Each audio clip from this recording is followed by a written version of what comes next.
Hello, everyone.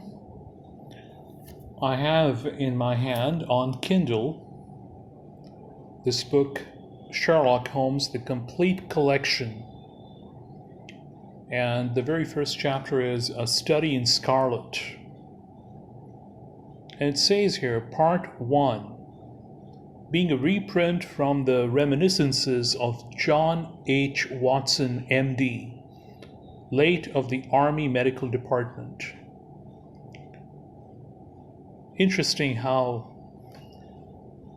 Arthur Conan Doyle presented Sherlock Holmes through Dr. Watson, two characters that he invented. Fascinating. So it says here in Chapter 1, Mr. Sherlock Holmes. In the year 1878, I took my degree of Doctor of Medicine of the University of London and proceeded to Netley to go through the course prescribed for surgeons in the Army. Having completed my studies there, I was duly attached to the 5th Northumberland Fusiliers as assistant surgeon.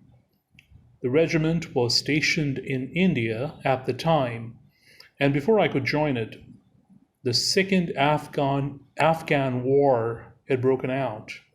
On landing at Bombay, I learned that my corps had advanced through the passes and was already deep in the enemy's country. I followed, however, with many other officers who were in the same situation as myself and succeeded in reaching Kandahar in safety, where I found my regiment and at once entered upon my new duties. The campaign brought honors and promotion to many, but for me, it had nothing but misfortune and disaster. I was removed from my brigade and attached to the Berkshires, with whom I served at the fatal Battle of Maiwand. There I was struck on the shoulder by a Jezail bullet, which shattered the bone and grazed the subclavian artery.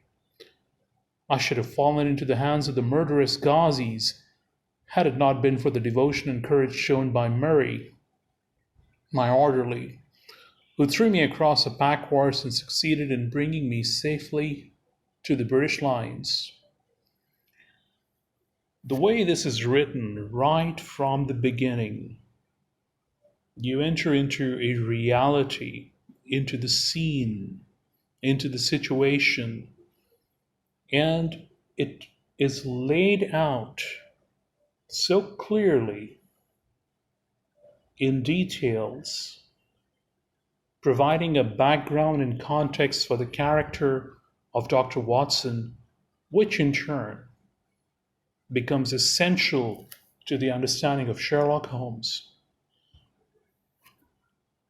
So I'm not going to read a lot more from this book, but you should be aware, those of you who are, and those of you who are not, Sir Arthur Conan Doyle gifted these characters, Dr. Watson and Sherlock Holmes, and it's our benefit, our pleasure, to be reading the way he presented it. This book has several chapters, and it can take a long time to get through this book if one engages with the book especially. It can be a pleasure, an extended pleasure. I'm not one of those who reads speedily through the book. From time to time, I like to pause and consider how far I've come and what I've read. But of course, I'm going to recommend this book to you. That is it for now. Thank you for your time.